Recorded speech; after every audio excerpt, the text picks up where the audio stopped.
Pag-uusapan lang natin today guys yung mga questions nyo dito kung paano magkaroon ng automated buy and sell gamit yung Hamster. So maraming nagtatanong dito for ideas lang. Na-receive na natin ito at ipapag-giveaway ko lang ito sa community. Lahat ng marireceive ko na Hamster. So discuss natin dito guys sa video natin today kung paano magkaroon dito ng automated na buy and sell na kagaya neto. Pero gamit natin dito ay yung cellphone guys. So pag-uusapan natin yan dito sa video natin today. At sa in part din guys ng video, i-share ko dito kung paano mag-withdraw. Like papunta sa e-wallets, meron akong video na ginawa nun before. Kaya tapusin nyo tong video na ito. So yan yung mga discussion natin today. Pero bago tayo dito magsimula, kung hindi nyo pa na-like itong video na ito, please like this video first.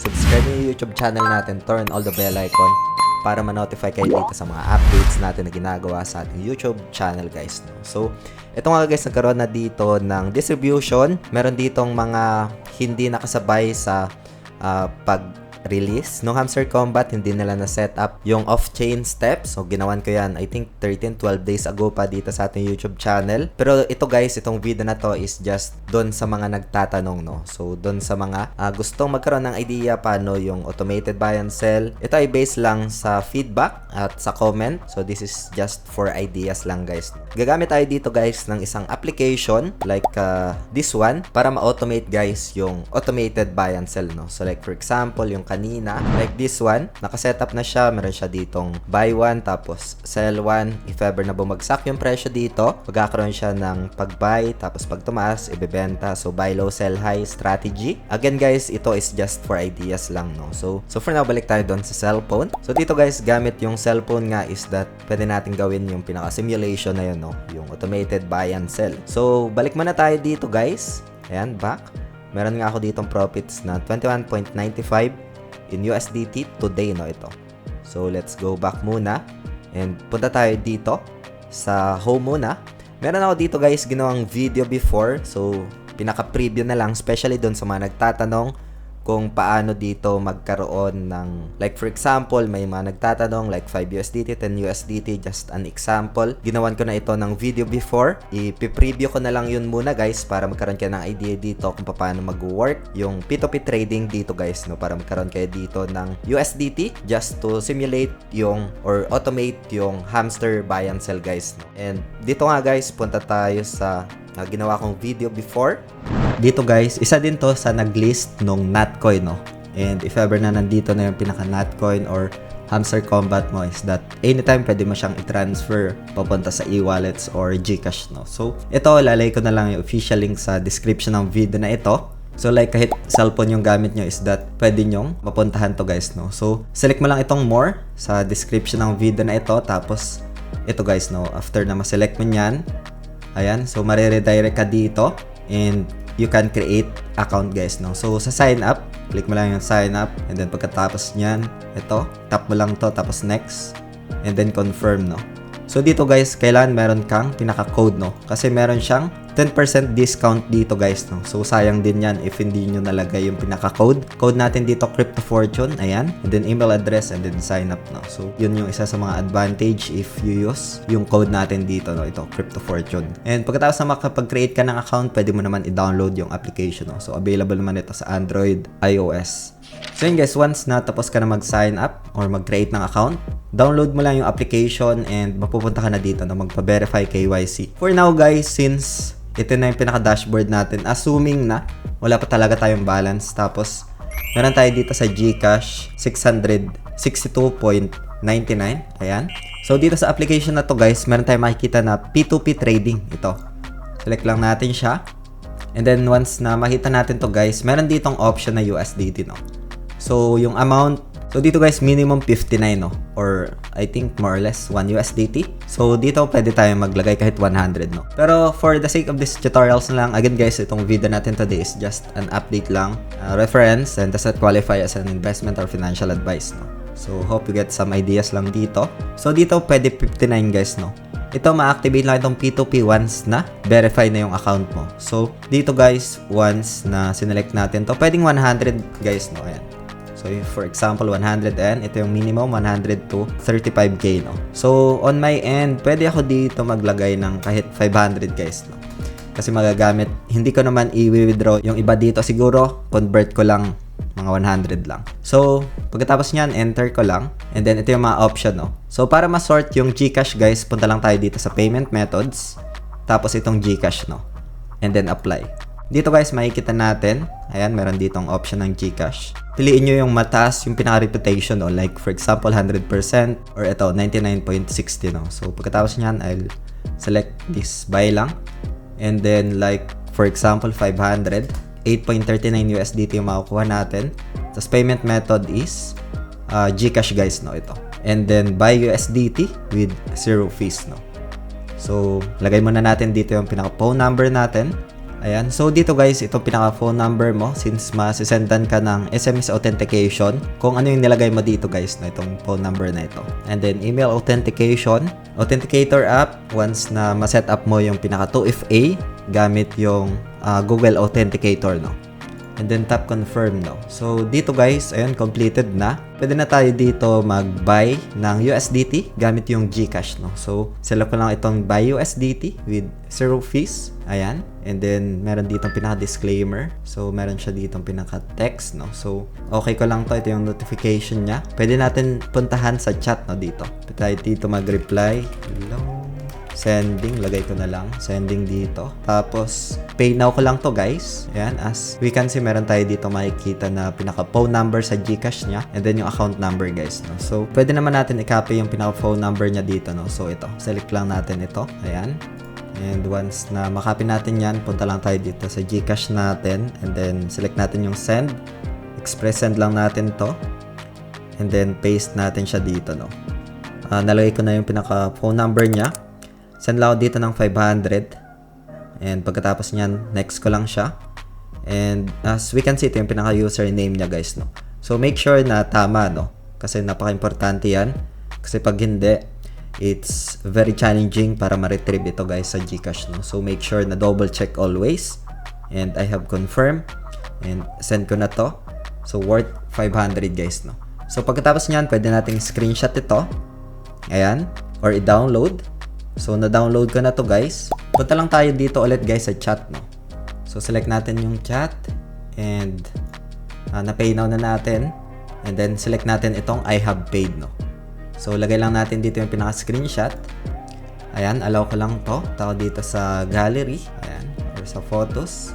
And then, select ko lang to, guys, no? Ito yung pinaka-screenshot natin kanina. And then, confirm payment, no? So, easy as that, guys. Balik lang tayo dito sa chat. Order paid as proof, no, ito. So, naka-pending siya dito. Ayan, I think na-sin niya na to kasi meron ng pinaka-green dito, guys. Ayan, done. Sabi niya, order complete. So, meron na tayo ditong pinaka-USDT. Let's go back. As we can see, meron na tayo ditong USDT, no. So, simple as that, guys. Meron na tayong 8.39 USDT. Close muna natin to. Tapos, back tayo dito. Tapos, back. So, para makita natin yung pinaka-USDT na yun, guys, punta lang tayo dito sa assets. And then, pagkatapos nyan, meron tayo dito makikita na funding. Ito. And pagkatapos nyan, ayun. So, andito na yung pinaka-USDT, guys, no? Meron lang ako ditong konting USDT, kaya nag-add yun doon sa binili natin. So, pagkatapos nyan, since nasa funding ito, kailangan nating i-transfer, guys, papunta sa trading, no? At para ma-transfer natin into Toncoin, guys, no? So, select lang natin tong transfer. And then, from funding to trading, guys, no? Ayan. From funding to trading. Para magkaroon tayo ng USDT sa trading account natin, no? And then, pagtapos niyan, tap max lang. And then, confirm. So, nandun na siya sa trading. Next natin na gagawin is to back muna dito and then back.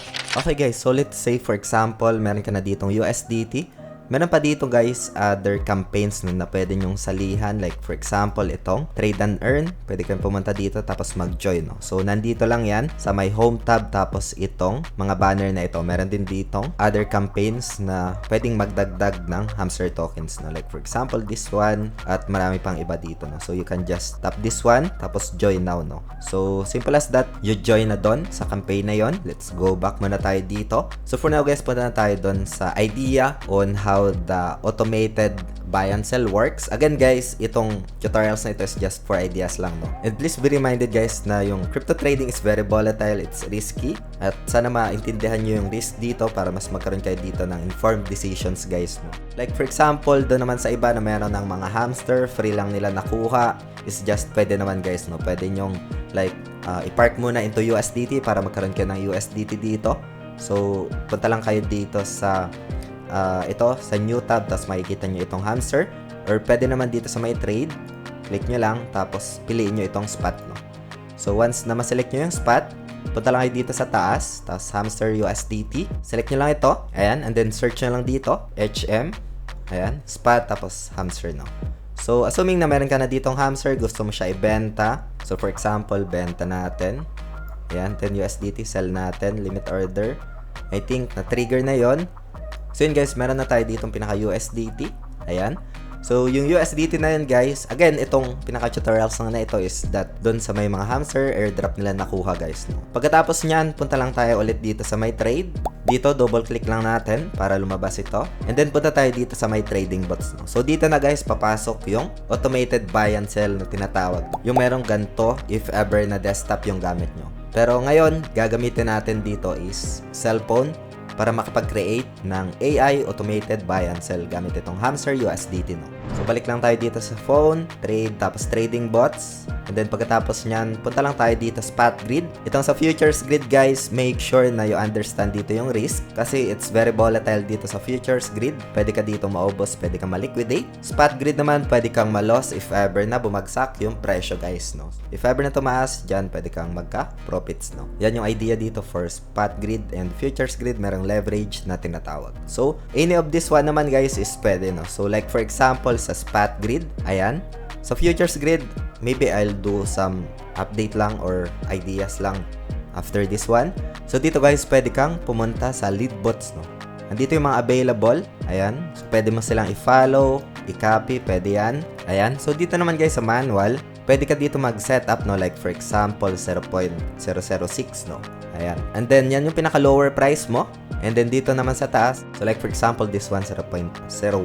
Ayan. And then, quantity, let's say 28. And then, dito guys, kailangan mo ng 20 USDT para magkaroon ka dito ng automated buy and sell, no? So, pagtapos nyan, meron na tayo ditong USDT, nasa trading account na. Select lang natin dito, drag lang natin para gamitin kung magkano yung kailangan dito, no? So, like for example, 20 USDT. Itong 21 USDT, mababawas dito, no? So, pwede mo rin i-manual. Kailan meron kang 20.87 or maybe 20.9 na available dito, no? So, pagkatapos nyan, ayan. So, like for example, 21.4.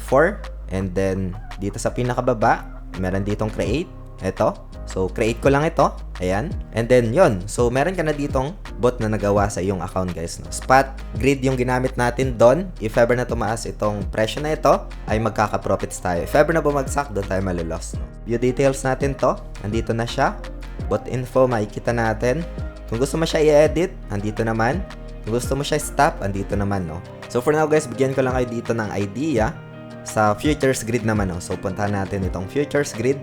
Itong futures grid guys is isa sa mga risky din kasi if ever na mas bumagsak pa yung presyo, doon kayo maluloss, no? If nakaselect kayo dito sa long. Dito naman kaibahan is like pwede siya any market conditions, no? Kasi if ever na bumagsak ito, tapos naka-short kayo dito, magkaka-profits kayo guys, no? Gamit itong short na option dito.